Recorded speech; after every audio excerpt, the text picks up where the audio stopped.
Hello everybody and welcome to Wesley's Plant World with me, Wesley Peterson, and today I'm standing here in the middle of the botanical area of my garden here at Crystal Cottage in the beautiful sunshine. It's blue sky today with bright sunshine and absolutely amazing, so I wanted to get out and make a video about a very specific plant.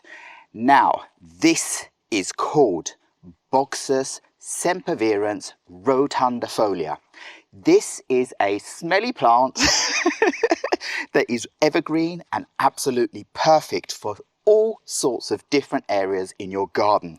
This plant can cope with anything from deep shade to bright sunshine, and it is evergreen and it just carries on growing out as a lovely open style kind of bush, or you can have it as a hedge. You can have them as standalone plants, you can grow them in balls, you can grow them out wild and they can get 5-6 meters tall, or you can keep them small.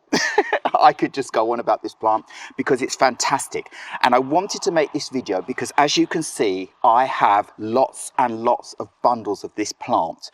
All of these you see in front of you are cuttings that I managed to get from one of the local parks where I live in Malmö. The gardeners were out shearing all of the big tall bushes that were around 5 meters tall with these huge shears on a tractor kind of machine, and I ran up to them and I said, oh please, can I take all of the cuttings that I can get in some plastic bags home with me, because I want to plant them in my garden. They are fantastic, they are reliable, they are robust, and they work so well as cuttings. So I really don't want to see all of those pieces there just being thrown away, or maybe not thrown away, but used as compost. I want to regrow them into fantastic plants for free. Yes, that's the fantastic about this. You can grow lots of plants for free when you get cuttings. And they were just like, well, sure you can. We're going to have to tidy all this up in a minute, so you can just take as much as you want. So I did, but I was out on a walk with my husband and I had a few plastic bags, small plastic bags, but I needed him to run home, get our car, get some big black plastic bags and come back and pick me up, because I didn't want any of this to disappear before I had a chance to get as much as I could. So here I will plot in so you can see these plants when I started working on them in my outdoor terrace garden, where I started cutting back the bottom of the stems. So this is a very important first step, and I'm going to take one of these cuttings, a bigger one, so you can really see what I'm talking about. This one's perfect. When you start making these cuttings, now the first thing you're going to notice is this is a really big, long, tall piece. Doesn't matter.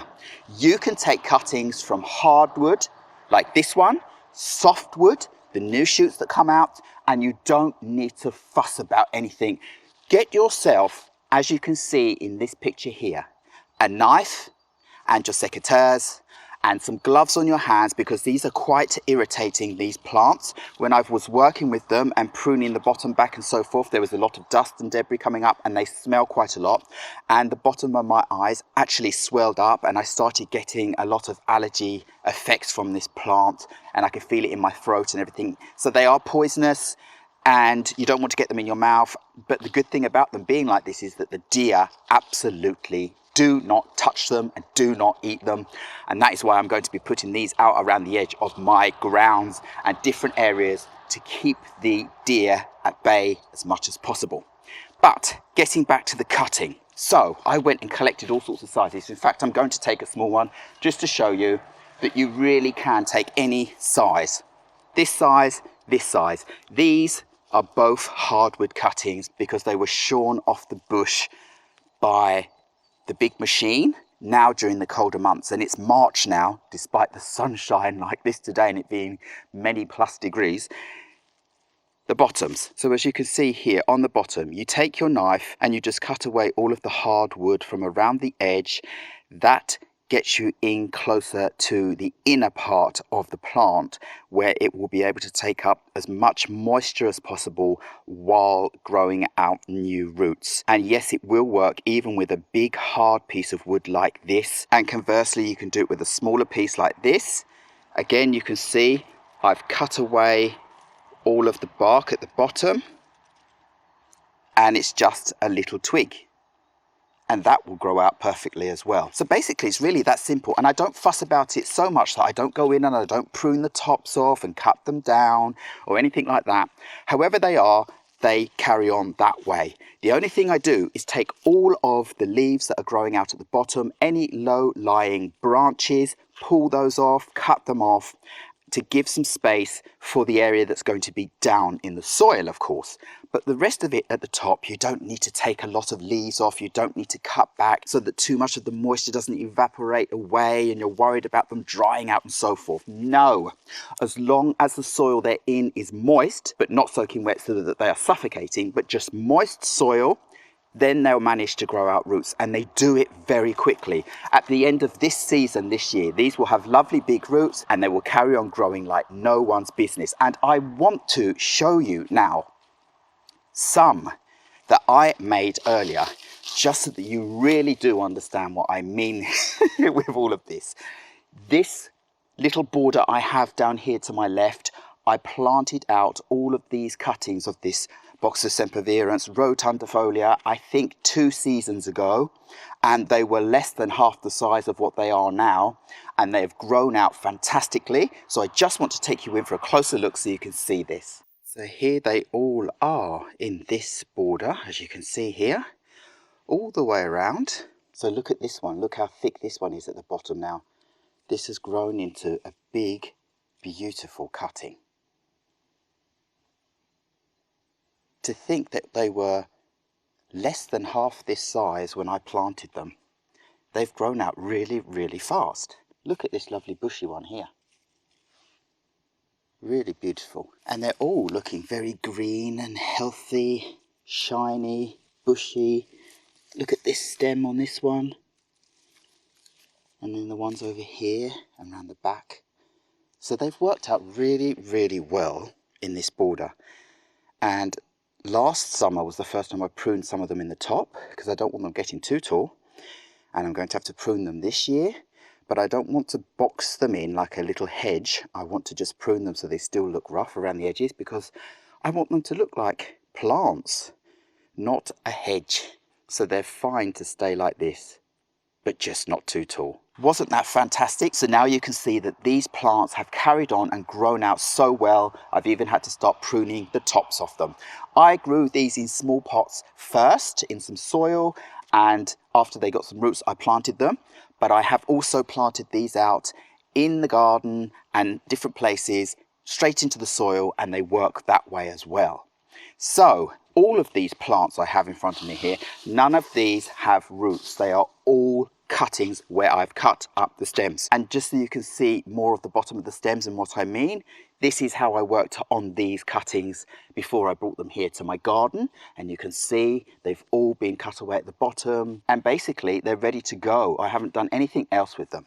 So in this bag I have down in front of me here on the ground though, I have some cuttings that I did take as well, I think 2 seasons ago, and left them in pots in my outdoor terrace garden. And again, I just want to show you that I got big branches, big branches, and I planted them just like that. Now this one, I've snapped one of the branches there and there. This I stuck in a pot after I cut up the bottom and left it like that. Didn't cut any of the top off or anything. And look at the root mass after 2 seasons. I mean, just look at this. There are lots and lots and lots of amazing roots on this stem that I planted. Look at that. So this shows you these plants are survivors, they're strong, and this does work with large hardwood cuttings. You don't have to start with a little soft end piece and put it in a pot and wait months and months and then have to wait ages for it to grow bigger. You can make yourself a big one straight away. You can make yourself many big ones straight away. You can make yourself even more big ones straight away. Look at all these. Look at the roots. That is a thick, beautiful, viable bush straight away. You won't believe it. Oh, I'm amazed at this, but it really is important that you do cut away a good 1 to 3 inches of the bark from the bottom of the stems to make sure the plants can suck up as much moisture as possible to help keep the top part with all the leaves going. Because if you just stick it in the ground, it will only have the very, very small piece at the bottom where you cut it to absorb moisture, and that won't be enough to keep the plants going, probably. You could try it that way and they will probably still grow roots, but it will be tougher. So you do need to spend a little bit of time tidying them up at the bottom of the stem, but the rest of it don't, unless you want to keep them in a certain shape. But this one here, that is an amazing little bush. Look at all these roots. Huge root balls. I can't wait to get these planted in my garden now. So I need to get them back in my black plastic bag here for now, just to keep them moist, because I have a lot there that have roots. Those are going to go straight out. And then, yes, all of these medium-sized ones I'll find spots for, and then these taller ones. But my plan is I want to plant as many of these out on my woodland area top edge, so that they can grow out as evergreen bushes there, because I'm going to be mixing and matching a lot of different plants up there. But I do want the evergreen look, and these, as I said, will get meters tall with time, and they will just look fantastic, and they will help ward off the deer on the edge of our grounds, because the deer won't want to touch these or eat them. They won't like the smell. So it's given me a little bit more coverage in the garden. So that's another good thing about it. So did I miss anything? No, it's that simple. If you want to put them in pots, just use any kind of gardening soil. Mix a little bit of sand in if you want, and just make sure the pot stays slightly moist. Don't let them dry out, otherwise your new delicate roots will dry out as well. But these are resilient plants once they've got roots. When they've got big roots like you've seen down in the front there, they can dry out for a long period before you water them again, and they will still be fine. They cope with a lot of minus degrees Celsius. We've had minus 15 degrees Celsius here, and my plants have been absolutely fine and fantastic. It's said that they can be grown up to zone 3 here in Sweden, which is where I am living. This is zone 3, and they have had no problem whatsoever, and that's why I want to put more of them out. So yes, drought tolerant, sun tolerant, shade tolerant, and moisture will just help them to grow out even bigger, and you can prune them and shape them as much as you want.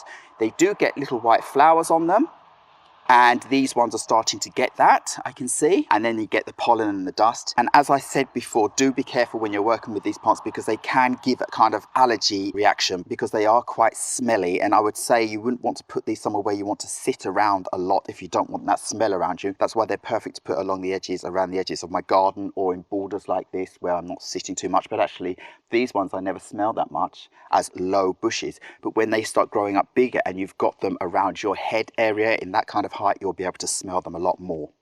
But other than that, beautiful plants, big round leaves compared to some other types of boxes. So now I just want to take you over to where I'm going to plant these in my Silverway area, the ones with all the roots. And then we're going to go into the area of my garden that I now called Shieldside, and start planting all the ones out there that have no roots. And whichever ones survive, survive, and which don't. It doesn't matter. I've got absolutely hundreds of these. I was so thankful that they allowed me to take these for free, because they were just going to be thrown in the compost heap. So now let's move over to Silverway.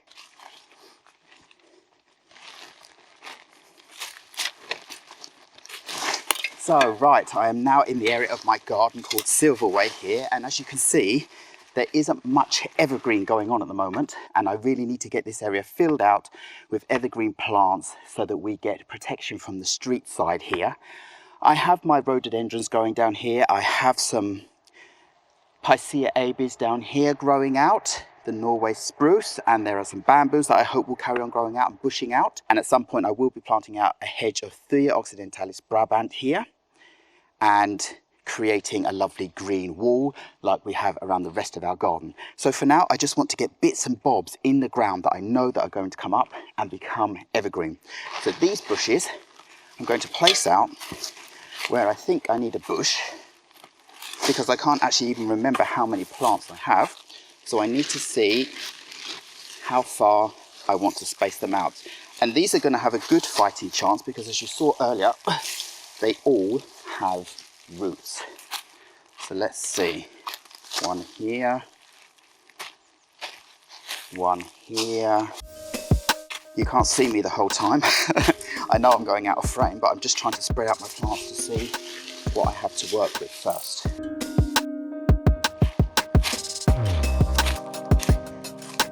So right, I've now got all my plants spaced out along the edge here.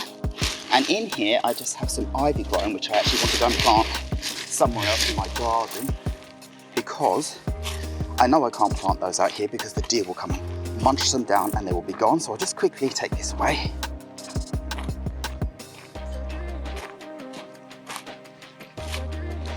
And now it's just a matter of me getting these boxwoods in the ground.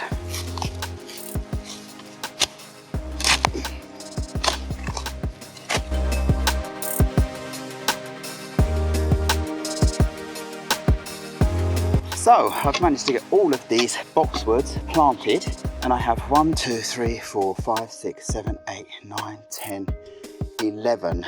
I managed to get myself 11 planted out in a line. So now I'm ready to take you in for a closer look at this.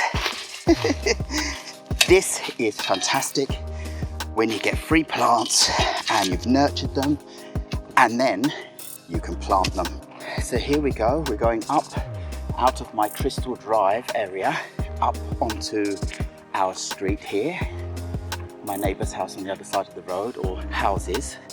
And here you can see this edge has a little line of green boxwoods now. There they are. And these will all take off and grow up into a big, beautiful bush in no time, I'm sure.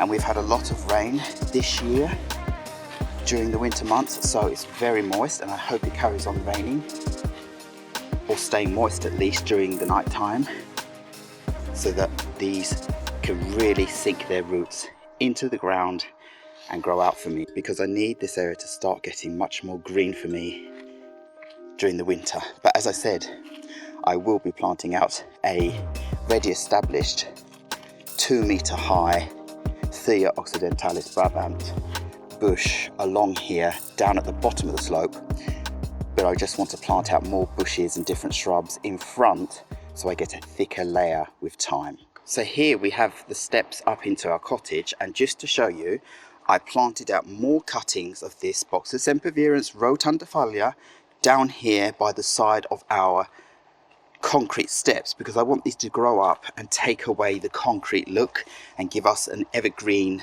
bush in front. So you can see they have a ways to go to get up, and they will cover this so that it looks much more charming with time.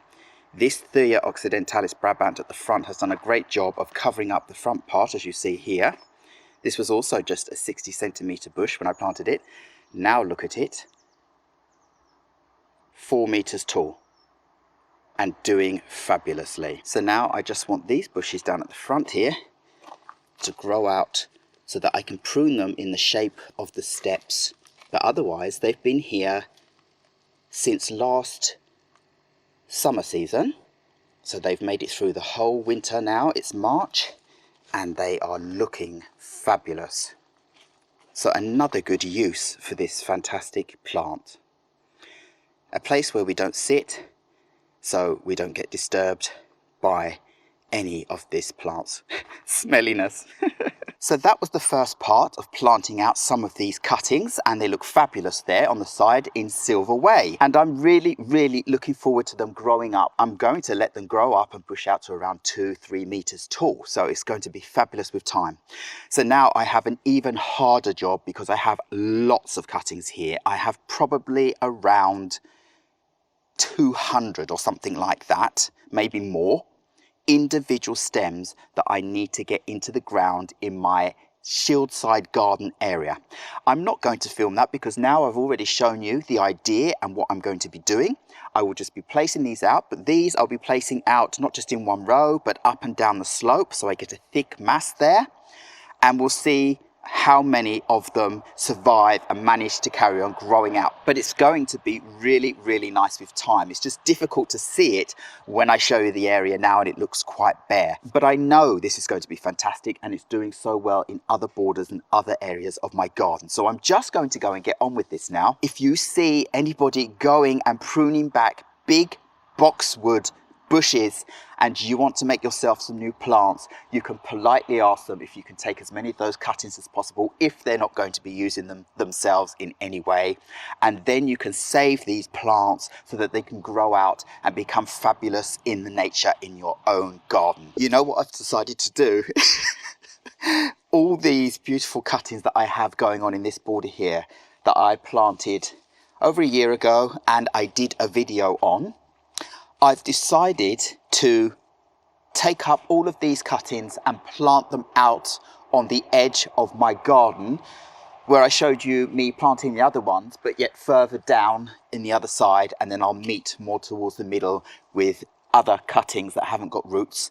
But here I have around 15 more plants that I can plant out along there, and I know they have well-established roots which will give them a really good start up on the side there where it's much more rocky kind of soil and ground.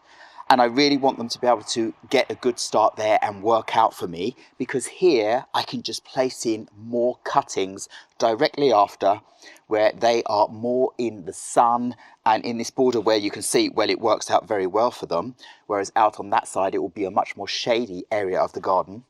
So I think that's the best thing to do. Start off new, brand new cuttings in here and take up these established ones. So I'm going to do that now. And as you see, this is my first plant I've taken up. Wow, what a beauty. Really, just take some of the old leaves out. That looks nice for you to see. But look at this, a beautiful little plant, perfect roots, not too big, so very easy to take up out of the ground. All of that from one little cutting I took? That is amazing. They come up so easily. I mean, their roots aren't that big at all. So this isn't going to shock them or anything. They'll move and they'll carry on like nothing happened. This really couldn't be easier. Absolutely fantastic plants. I just want to show you this one because I can't believe it. All of this big, beautiful plant is growing out with the smallest root. Look at that. That's all that's going on, holding this stem that's growing out amazingly. Look at that. I know it's shady here, but I still know you can see it. I am really amazed by these fantastic plants and their ability to grow out such amazing little balls of roots and carry on with this. 3 more beauties. Look at that. So now that is all of my plants out, and I got even more than I thought I had in here. Look at this, even more beautiful plants. I'm going to go and plant these straight away and then replant in more cuttings around here, and it won't look like I've taken anything out of there.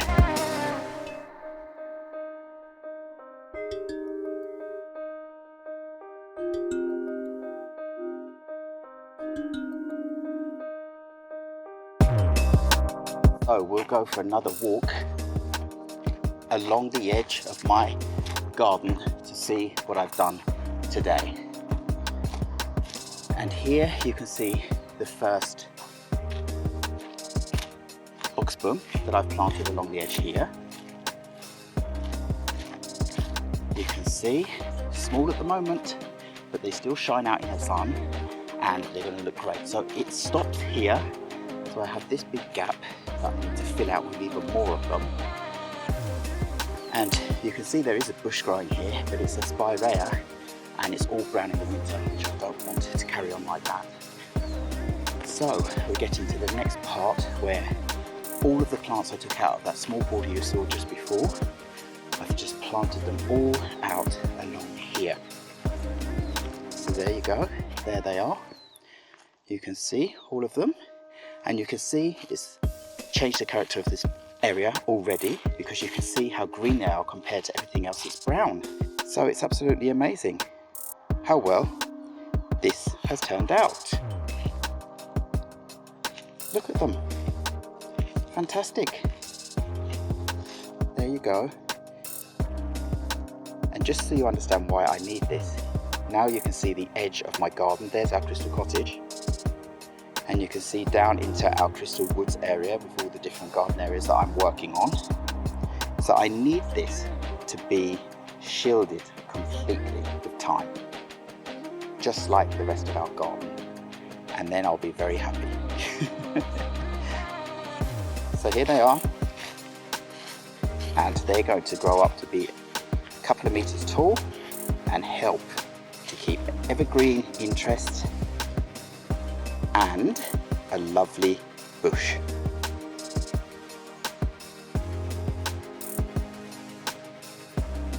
As we walk back towards my Crystal Cottage here, you can see exactly what I have to work on.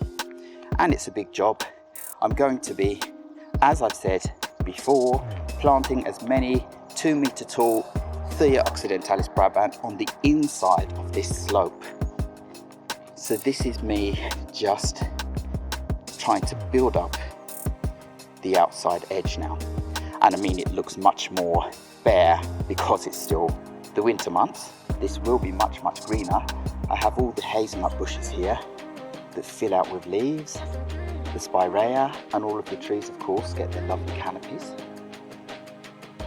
So it gets very green and nice, but I want it to be impenetrable here. So, all I have to say now is thank you very much once again for watching this video. Please remember to like, subscribe and hit the bell so you know when my next video will be coming up, and I will see you again very soon. Goodbye!